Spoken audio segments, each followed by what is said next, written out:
Welcome to the Sample Chapter Podcast, the show where authors read a sample chapter from one of their books.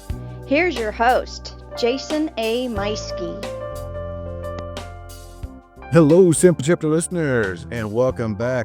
Hey, this week I'm very excited. I've got one of the authors from the Get a Clue Murder Mystery Book Fair that I was at earlier in September. And this guy, he's a wonderful mystery and crime writer, born and raised in Overland Park, Kansas, graduated with a marketing degree from University of Kansas. He's also the co-host of a YouTube channel, KC Sports Authority.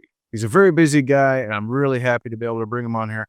Well, ladies and gentlemen, help me welcome to the show, Spencer Gray. Spencer, welcome to the show, bud. Thank you, sir. Thanks for having me. It's my pleasure. I'm going to take my glasses off so I can see you now that I'm done reading all that. All right. Well, hey, man, how's life been treating you since earlier this month when I saw you? Good. It's very busy between work and writing and all that stuff. But I've never gotten to do something like this. I've never really been interviewed, to be honest. So I'm very excited. That's one of the joys of getting to do this show is I get to talk to lots of different authors and just kind of spitball and get their takes on things. And every once in a while I get somebody that's like, hey, this is my first interview, my first podcast. I'm like, fantastic. I get to lift all of us up. And there we go. The rising tide lifts all ships, as they say. So yeah, absolutely.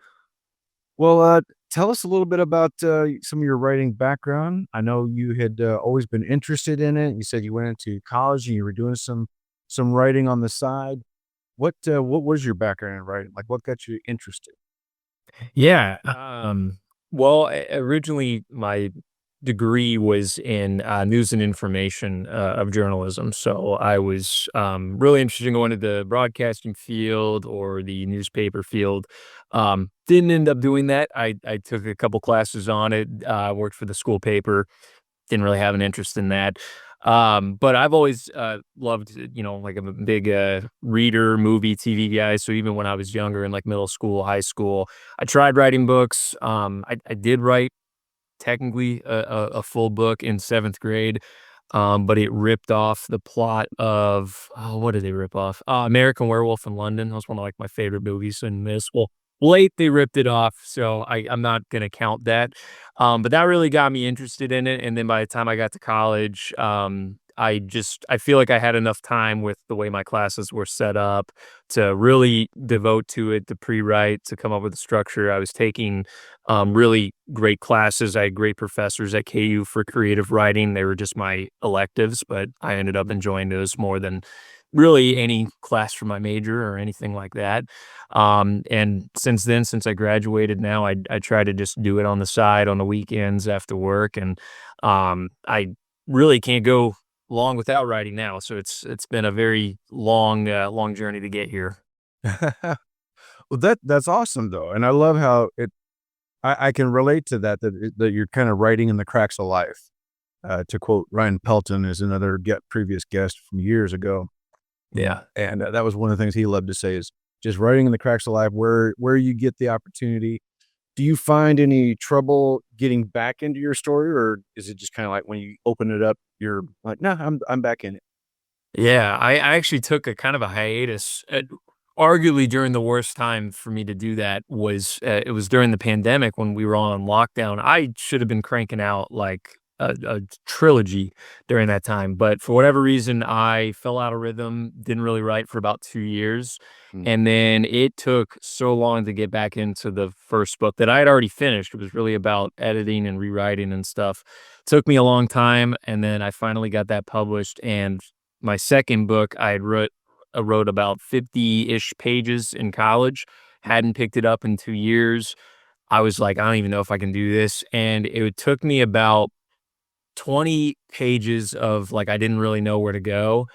It was like I was army crawling through like the mud, the rigors. I had no clue what to do. Once I got over that like 20-page hump, it was over. I was able to get right back into it, and I think I finished I think it was like 180 more pages. I did that in like 6 months. So once I can get back into it, it's great. But man, sometimes I get in those ruts. I'm like, oh my gosh, I'll just never write ever again. So Yeah. No, I hear you. Yeah, I'll get going really good, and if I can just stick to it, I tend to write in a few months, I can get a story done. But as always, something pulls me away and I get sidetracked working on something else, or maybe I'm editing another story. I'm like, let me go ahead and finish editing that so I can put that out. And it just, yeah. And then now I'm looking into audiobooks and that whole thing. It's just like, so, but it was nice today. I had a chance this morning. I was like, okay, let me go back to the story I'm working on because I was hoping to have it done this year. And let me see what I can do. And it was nice because I gave myself like 15 minutes and I punched out about 531 words. There we go. And it's like all day long at work, I'm just itching. And every time I open up my phone and my little keyboard, I have a folding keyboard for it. It's like, oh, that's when a customer pulls up. Of course. Oh, wow. The lifestyle of a writer. It's better than working, I guess, though. Yes, it's much better. I would do it. I mean, I would honestly do it for 12 hours a day and not get tired of it. But unfortunately, I don't have 12 hours a day to dedicate to it at the moment. So Exactly. So writing that first book, was it something that it was a story that was like, okay, this is deep in me, or that you knew that idea, or where did that idea come from, and which book was it? yeah, it's the first one, Hands of Crimson. Honestly, the first two books that I have actually finished both started as something else. So my first class that I took at KU, like the first class I actually walked into on campus was a intro to creative writing class. And I did like that class. It was blending all kinds of genres. So we were writing like poetry, not my thing. I love good poetry. I can't write it. I don't have it in my blood. And other things aside from fiction. But one of the first days, there was an exercise the professor had us do where she put on the smart board like just a list of objects. And she said, you have to write a scene, just a one-page scene, and you have to use every single one of these objects. Just a little exercise to get our Yeah. creative juices flowing. And me, I'm really glad nobody read this because they probably would have been concerned for me. The scene that I wrote was a man. He was trying to crawl towards a cabin in a remote forest, and he had an arrow in his leg. Um, don't know why. Arrow was one of the objects, so I didn't just pull that out of nowhere. But I wrote it and I was really happy with it. And I was like, man, I started just thinking, well, who is this guy? Why does he have an arrow stuck in his leg? Very good question to ask. And I kind of just thought that took that scene in my mind. And one of my favorite movies of all time is Seven with Brad Pitt and Morgan Freeman.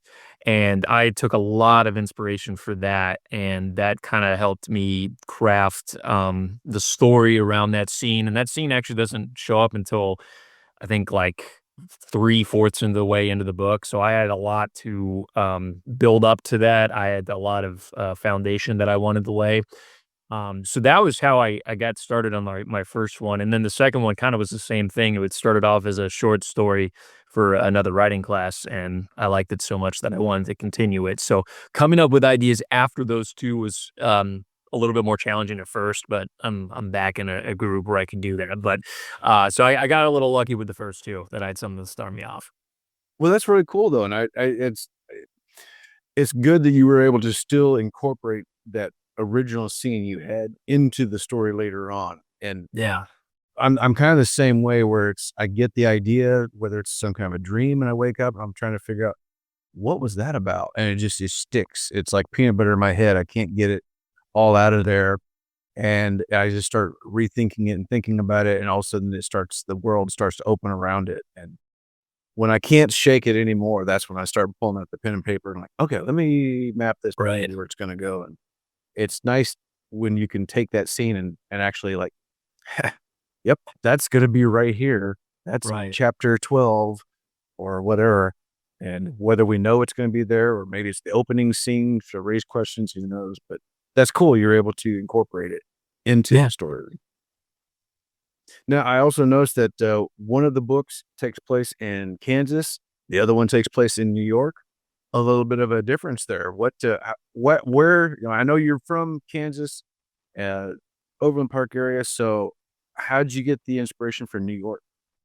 Yeah, New York was, I have been to New York. I was like 3, 2 or 3, so I'm not going off of personal experience. I, envisioned the story, I wanted to take place in a very kind of a very large, almost like spectacle of a setting, um, because I wanted the events of the book to kind of pop even in a large city like that. And so I felt like New York was really the perfect setting for that. And like the one I just finished, I haven't published it yet, but the one I just finished was in Los Angeles. So I like having kind of those bigger settings. And New York, I think was just perfect for it. A lot of research went into it. I, you probably know this when you're writing some of the Google searches you have. If people read them, they would think you're kind of an idiot. It's like I was Googling, I was like, how hot is it in New York? Does it rain during this time? I think originally I had a scene that was in a marsh, and one of my friends that read it, they were like, "Hey man, I don't think there's marshes in New York." And I was like, "Yeah, you're probably right." So, that went into that decision, and then Kansas was a lot even though it's a fictional town in Kansas, it was a lot easier for me to kinda come up with that, and because you drive through Western Kansas, you pretty much have a good idea of what it's like, so Yeah, yeah, exactly. Yeah, and that's always yeah, that Google search. I especially whenever, I'm doing research into something that I wind up never finishing or just get a couple chapters in, and I just kinda laugh later because I have all these notes and search results over something like, "Yeah, I hope nobody sees this. I mean, maybe I'll fix it one of these days, but this is crazy." So Right. so yeah, the book that, we're gonna be hearing from next week, Stranger in South Ridge, takes place in small town. I love the idea of small town murder, and, what was that inspiration? Like, where did that come from? Yeah.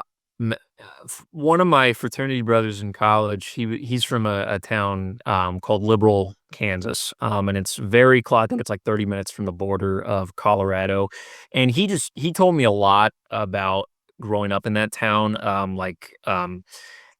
It's just very vastly different. I grew up in Overland Park, which is, a suburb of Kansas City, Right. but it's still a very large place. And he was just telling me, I mean, some of the stories and the way he described it, I just really liked the visual and the aesthetic that I got from that. And kind of the opposite of the New York setting, I just thought of something like so significant happening in a really, really small place like that.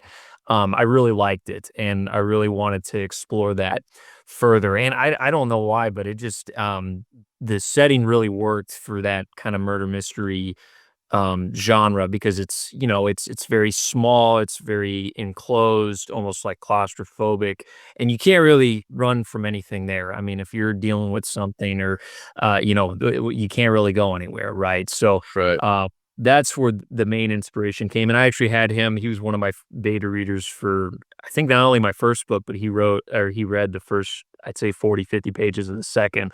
And I specifically asked him, like, does this fit? Am I describing this well? Can you tell I'm not from a small town? That was really important to me. Mm, Like there's a scene in a church in the book, and I showed that to him. I was like, does this sound like how like a smaller town church would sound like? So I was wanting to get feedback from somebody because I don't want somebody to read that and be like, I can tell he's from Johnson County, so he's very helpful in that. yeah. That's cool, that's cool. And I imagine the idea of, from what I was reading about it, I guess it's a mass murder in the Yeah. town, and that had to be interesting to keep it on the toes. Now, do we know who the murderer is, or is that part of the mystery as it goes through trying to figure out who it is?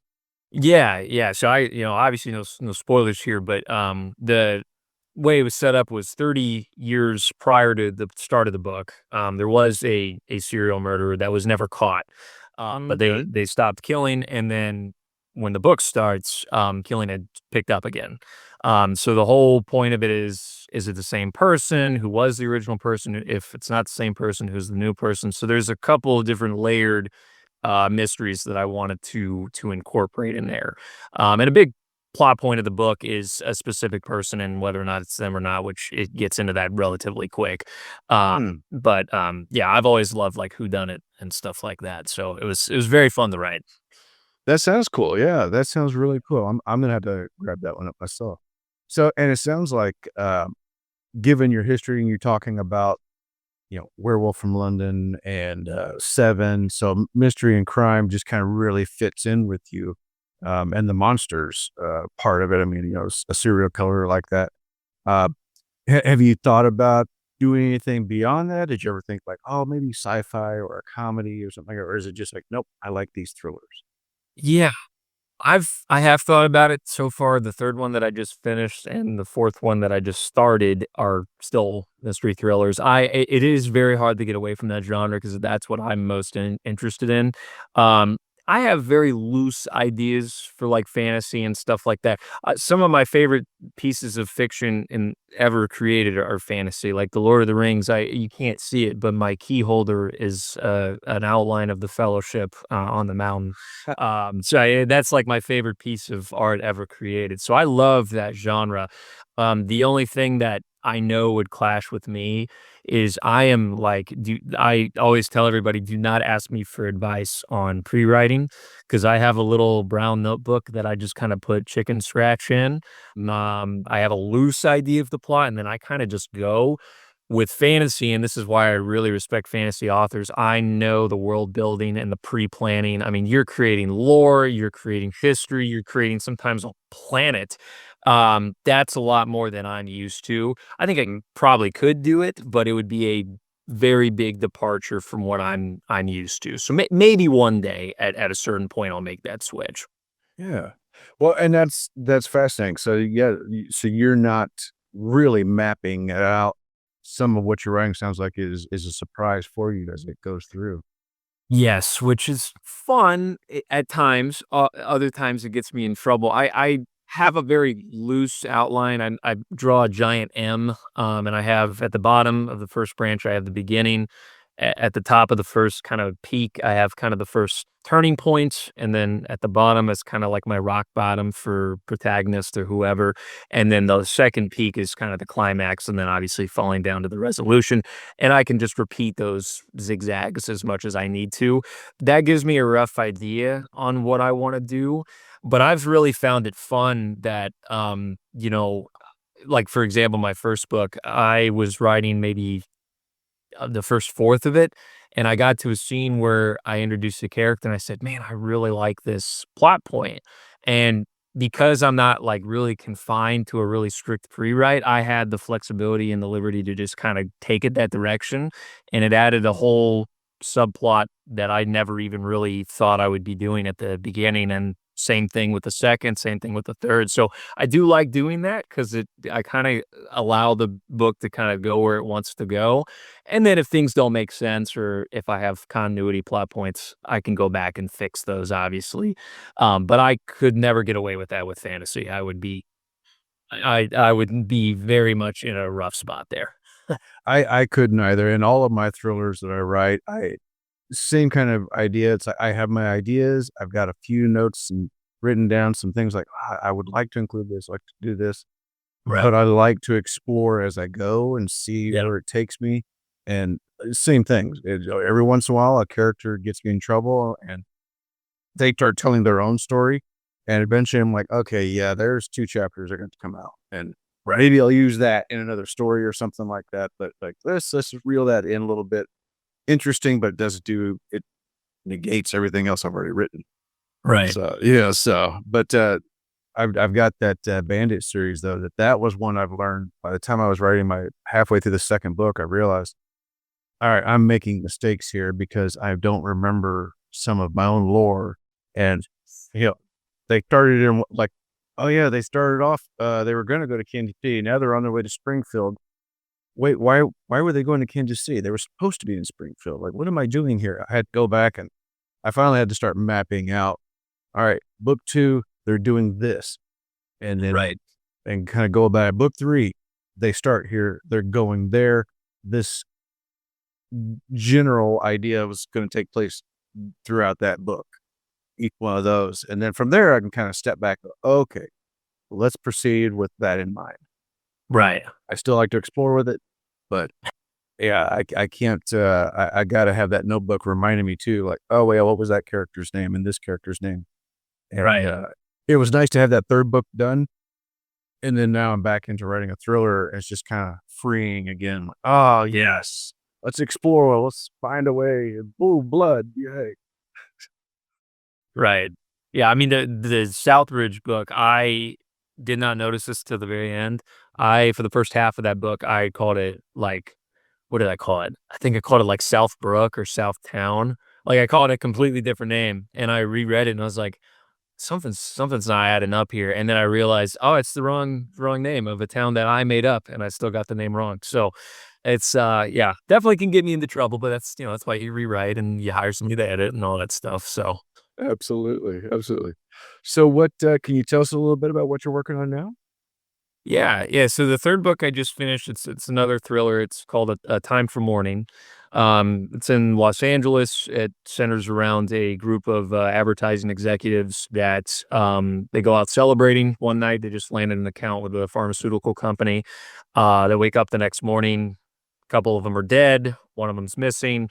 And the whole story is about essentially what happened that night, why it happened, and the interconnections of that. And then very, very early into my fourth book, I think I'm like 15 pages in. That's probably going to be a 2027, way down the road publishing. I'm dipping my toes into a little bit more of a horror genre, which I've never done before. So a little bit like supernatural stuff, which I'm excited for. I've never done that. That one's mainly inspired by True Detective, which is one of my favorite shows ever. So season one, kind of that grungy, cult-like atmosphere I really like. So hopefully my third one will be, I'm hoping to get that published by the end of the year. I say that it's probably not going to happen, knowing me. And the fourth one, hopefully sometime in 26 or 27, I would say. All right. Perfect. Perfect. Where can people find and follow you to know more? Yeah, so I do have a Facebook page. It's just my first and last name, comma author, very simple. And then I sell my books are all published on Amazon. I'm debating trying to go the traditional route for the third and fourth. I've tried that in the past. It's given me heartburn, I'm gonna be honest, so I don't know if I'm gonna do that. For right now, they're all on Amazon. My author, link to my author page is on my Facebook. It's also on my personal Instagram as well. But yeah, that's where you can find them. Perfect. All right. Of course, everybody, we're gonna have the links to all of that in the show notes. So wherever you're listening to this, just scroll down and check it out. You can click on Spencer's Facebook page, and there's Amazon and Instagram, and find all that there. And make sure you're following him on Amazon, so that way you get notified when some of these other books come out as well. One last thing I've got here for you, a little bit of just a fun off the wall topic. Would you rather? Okay. So, would you rather spend a day with your favorite author or spend a day with your favorite character from a book? Oh man, I'm gonna have to go with character. My favorite author technically is Ernest Hemingway because the way he writes, I'm a really big fan of. He is a very, if you ever have a chance, he's written books on writing. He's very simplistic. He's very clear and concise. Not a great guy, so I don't really want to hang out with him, as a personal, but my favorite character, in any piece of media is Aragorn from The Lord of the Rings. He's a super cool guy. I'd like to have, maybe not beer with him. I think he could outdrink me into oblivion, so maybe just sit down with him, have a chat about, him leading the people of Gondor in battle. That'd be pretty sick. So I'll have to go with the character on that one. No offense to, any living relatives of Ernest, but, Nope. not a nice guy in real life, I don't think. I like it. I'll take that. That'll work for me. So, all right, Spencer, thank you so much. Everybody, make sure you've clicked that link for to subscribe to the show, so that way next week you don't miss out when Spencer returns with a sample chapter from The Stranger in Southridge. Until next week, everybody, take care. Awesome. Thanks, Jason.